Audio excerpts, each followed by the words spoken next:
On this life flight, a fishing trip ends in disaster.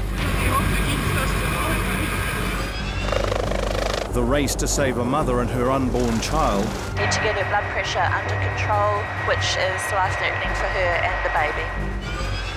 And the life flight team join police at an incident on a remote farm. He doesn't really know what's happened.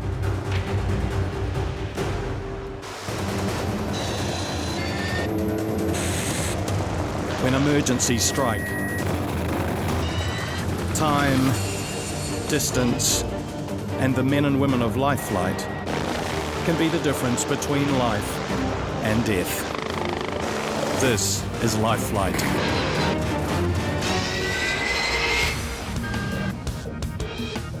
Life Flight's air ambulance is equipped to respond at an hour's notice to medical crises throughout New Zealand. This morning, preparations are underway for a time-critical mission. Requesting clearance to Hokitika as filed at flight level 160. Flight nurse Goldie Pask is on her way to help a fisherman who got in trouble over 80 kilometres out to sea. We're off to Greymouth, Grey Hospital. I'm going off to pick up a guy down there who's was down there on a fishing trip and he had a heart attack. My concerns would be to make sure he doesn't exert himself because he's still got that blockage in his heart there, so anything could bring on that chest pain again.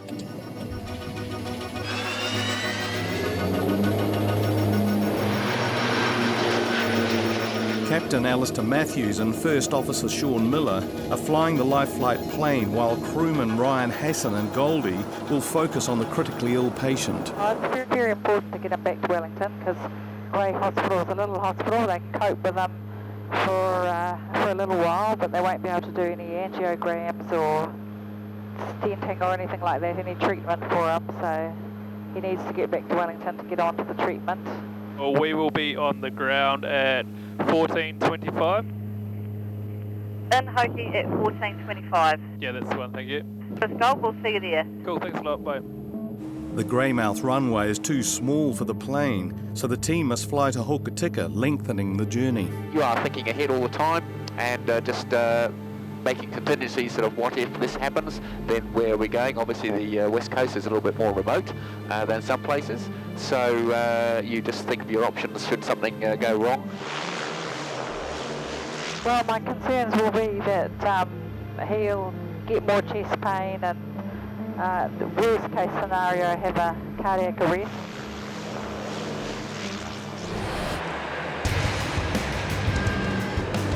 You're setting them back? Yep. The life flight team are often called to farm accidents where the isolated locations can cause delays that put lives at risk. Copy, clear lift, 500 feet below, Kilo 01. This time a farm worker has suffered an unexplained head injury. Pilot Dean Herrick, crewman Julian Byrne and intensive care paramedic Aaron Hartle are quick to respond. The information that we've got at hand is it's a male and he's in and out of consciousness. It's important that we get there as fast as we can. We're just going to drop some coordinates on your pages. Apparently this is a landing airstrip very close to the incident. Yeah, Ross, with those Latin Long will be on scene in approximately 2-9 minutes, mate. Is that the airstrip on the left? Yeah, there's cops there at 12 o'clock coming up the road. Are they out the back of the farm, did it say, or anything like that? Didn't say. Yeah, g'day, we're located at our GPS waypoint. We've seen the police, we just flew over them. Is the patient located at the airstrip? Do you know that, over? He's not actually located at the airstrip, but he's nearby. That's supposed to be the end of the road there, isn't it? Yeah. Now the sun's getting to a point where it's hard to see. I reckon just go and land. Yeah. You rip open in a quick chat, Aaron. I'll try and get comms on the sat phones. The ambulance crew have been searching the road, but none of the information is adding up. The cop was pointing up this way, wasn't he? Yeah, it looked like it. But now he's also driving lights on the other way. Bizarre. Locals haven't heard anything, and the team are running out of time. Okay, let's jump back in, Aaron. We're going to go and see that cop.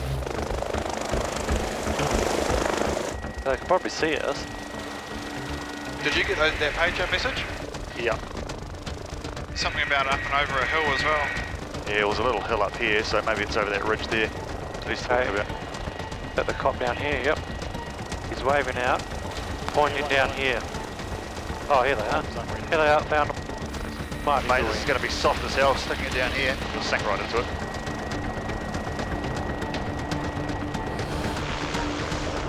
Meanwhile, the life flight fixed wing has made good time and the team are on final approach.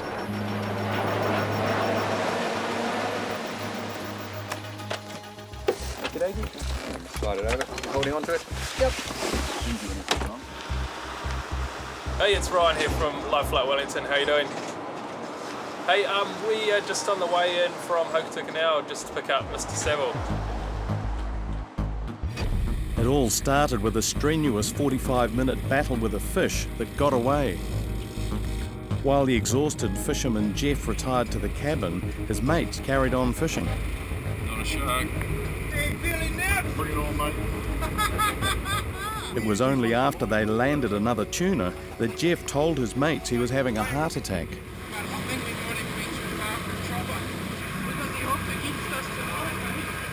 Jeff had to endure a 4-hour journey back to shore with no medication available to stop the heart attack.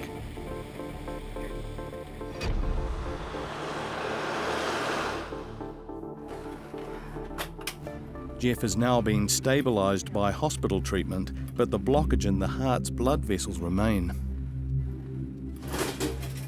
Hey, Alistair, we're just on the way back now from the hospital. It's about 35 to 40 minutes.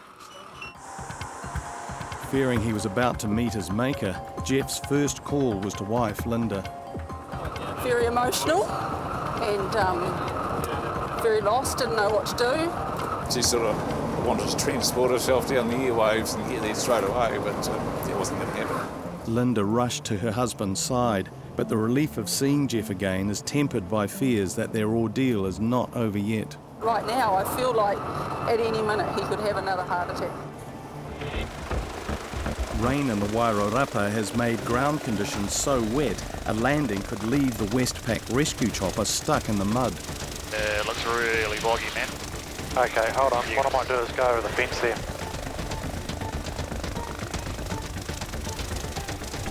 Might sink it a little bit, and left skid 6 inches above the ground, mate.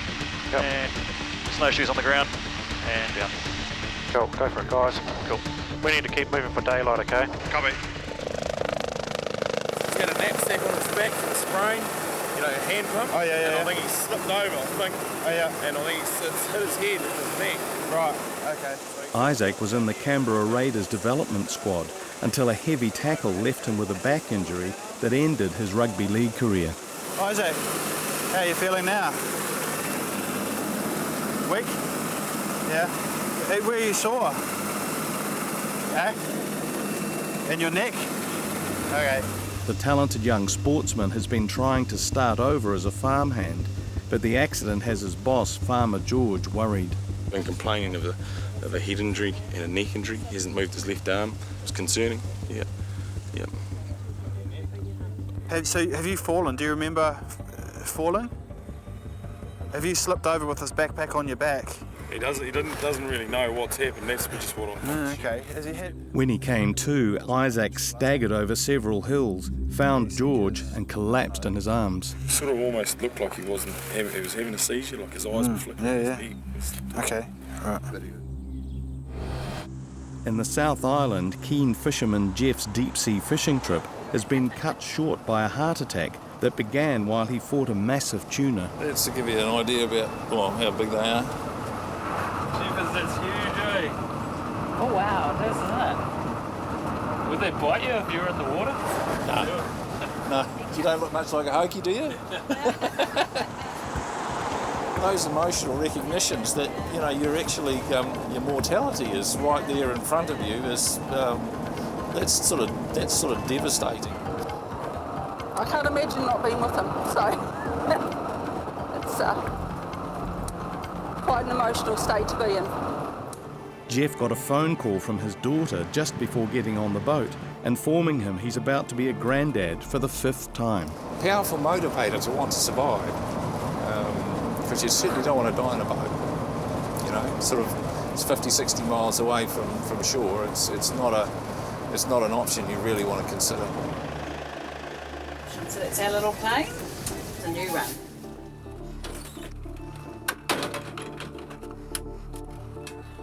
Everyone ready to move forward on 3, 1, 2, 3, sweet.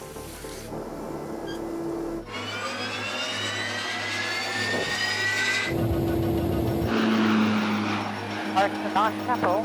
Yeah. We still know that there's that blockage there, and at any time at all, they're having chest pain, have another heart attack.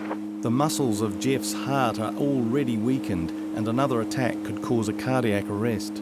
Not a very good scenario up here. We're it, me and Ryan, we're the only two here. So we've got all the equipment, we've got CFib, we can do CPR, but I'll be very happy when we're back on the ground in Wellington.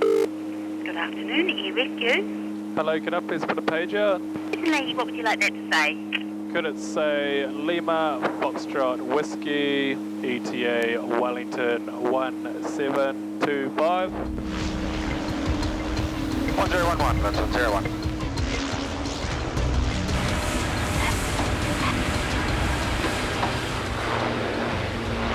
Touching down in Wellington, Jeff is focused on the journey that lies ahead. Cool, you ready? 1, 2, 3, go.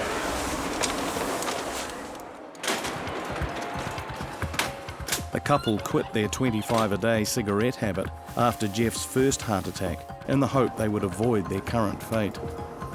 I think I'll sleep better knowing he's here too. Yeah, I'm sure you will. You know? In your own bed. Just knowing he'll be here more than anything else.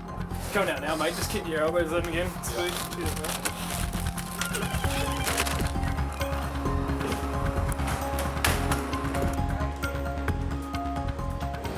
Isaac, we're just trying to stabilise you, sweetheart. Awesome, man. Awesome. Just let go of your hand. Squeeze my fingers. Squeeze my fingers. Back on the farm, Isaac is showing signs of a significant injury after he staggered over several paddocks to find help. Right, now this is going to be probably the hardest bit. It's like 1, 2, 3. Good man, Isaac. Good man. You're all right, Isaac. You're all right, mate. You're all right. Down. Good work, Isaac.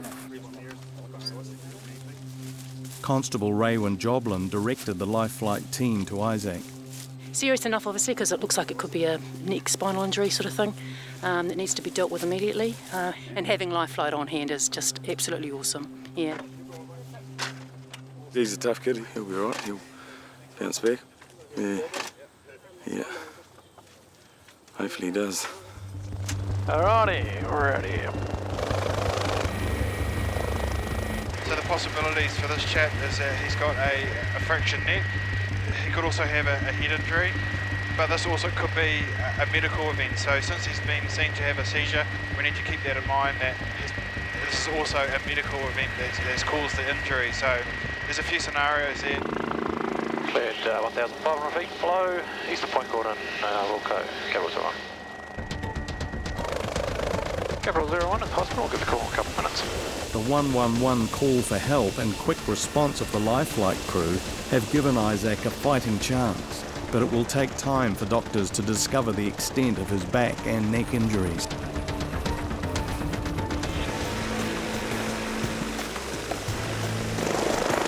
The call has gone out for life flight to help a pregnant mother and her unborn baby who could die without immediate specialist treatment. Airborne Wellington. Time is precious, so pilot Dean Herrick and crewman Colin Larson opt to pick up the obstetric team at Wellington Hospital. Alright guys, everybody shit back there. And what's our flight time to Palmy going to be? Oh, it'll be a good tailwind, so probably 30 minutes, I'd say. Flight midwife Fiona Girdwood and flight nurse Helen Gardner are worried the woman has a condition called preeclampsia. We're on our way to Palmerston North to collect a 24-year-old lady. She's 25 weeks pregnant and was complaining of a headache, and when they took her blood pressure she was found to be really hypertensive, which is really detrimental to her and the baby. Need to get her blood pressure under control. Otherwise she's at high risk of stroke or seizures, which is life-threatening for her and the baby. You're nice and straight, baby. In Wellington Hospital, Jeff is coming to terms with his life-changing heart attack. I think probably the most unsettling thing that I thought coming in really was not being able to say goodbye. Yeah. We need to tell each other we love each other a lot more often.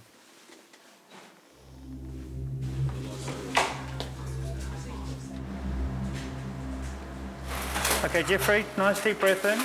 Investigation by cardiologist Scott Harding soon reveals the blockage has occurred near a stent that was put in after Jeff's previous heart episode. What we want you to do at this stage is important not to make any sudden movements because it can affect where we put the stent and there's not a lot of room for error. This is a very important lesion. It's the sort of thing that can kill you. So we're putting that stent in now, 12, 14, may get a bit of angina. Wellington Hospital, Capital. Meanwhile, the team have reached Palmerston North Hospital, ready to take charge of a pregnant woman with a life-threatening condition. Expectant mother Sarah may have to have an emergency caesarean if her blood pressure can't be managed. But at 24 weeks, the baby's organs and lungs are still developing. Hey, it's tucked in there, it's tucked in there.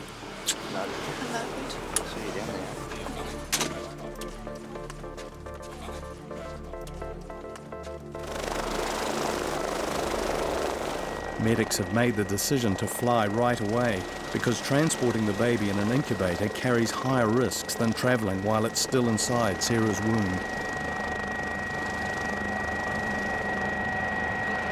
Monitoring Sarah's blood pressure along the way. It has risen a little bit, which is understandable. She is a little bit anxious. Although it has gone up, we need to make sure that she's still getting a good blood supply to the baby as well. So it's just a balancing act to make sure that both parties are getting all the blood that they need. Helen, what time did you have that last BP? Last one was 1:45, so I'm just cooking another one now.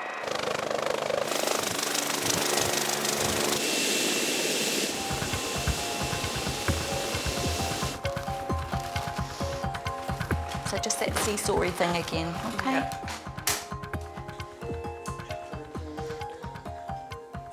Sarah is concerned with what the future holds for her unborn son. Just that he could be delivered basically at any time. Very scary. Because he might not survive.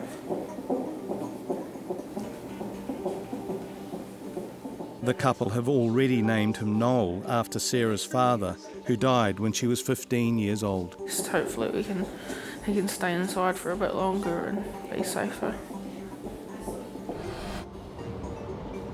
Now we're going to roll you over towards your left and I'm going to hold your head, all right? 1, 2, 3, go. In the emergency department, farm worker Isaac is piecing together the events of the day. Just felt a real hard hit on the back of my head. Then I think I went out unconscious, knocked out then, really scared when I had woken up because I thought that no one was going to find me. Yeah, as soon as I heard that motorbike, had something in me just to get myself up and get some help. Push me away. Push me away. Push, push, push. So I'm beating you. Come on, you're a strong guy. Push me away. Registrar Adam Hollingworth is concerned at Isaac's weak response. What's making you do it slowly? I don't know. Don't know. Okay. Family have arrived and cousin Kaya is worried at what the future holds. I was shocked. I think as soon as we got the call, we were shaking. Yeah, it's pretty serious. Sore. Sore. Is it sore everywhere? Just with your hands. There? Yeah. Okay. Just right head and C-spine now. Do you want a spiral? Yep. Fortunately, CT scans show no damage to the bones in Isaac's neck and spine. We're moving towards your freedom, all right? I think he obviously had quite a serious injury. He fell over in the middle of nowhere, really, and banged his head, I think knocked himself out, and potentially had a life-threatening injury somewhere where no one would be able to get to him. When I heard the life flight helicopter come flying over. Yeah, bring heaps of joy to my head. Heaps of joy. If you're ready, yeah, go for it.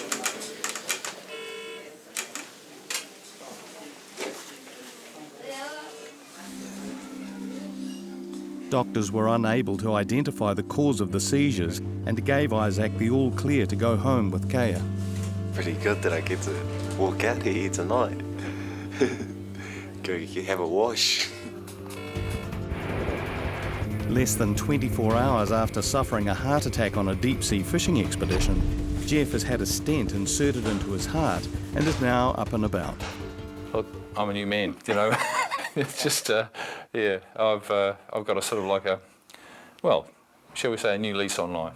Linda is greatly relieved with the change in her husband. I just can't wait to go and sit down in our family room and have a cup of coffee with him and just have 5 minutes just to think about what's happened over the last few days. So, but yeah, got a husband back. 24-year-old Sarah's blood pressure continued to rise and doctors decided to perform an emergency caesarean. Both mum and baby have come through okay, but it was touch and go. I didn't get to see him till 2 o'clock the next morning.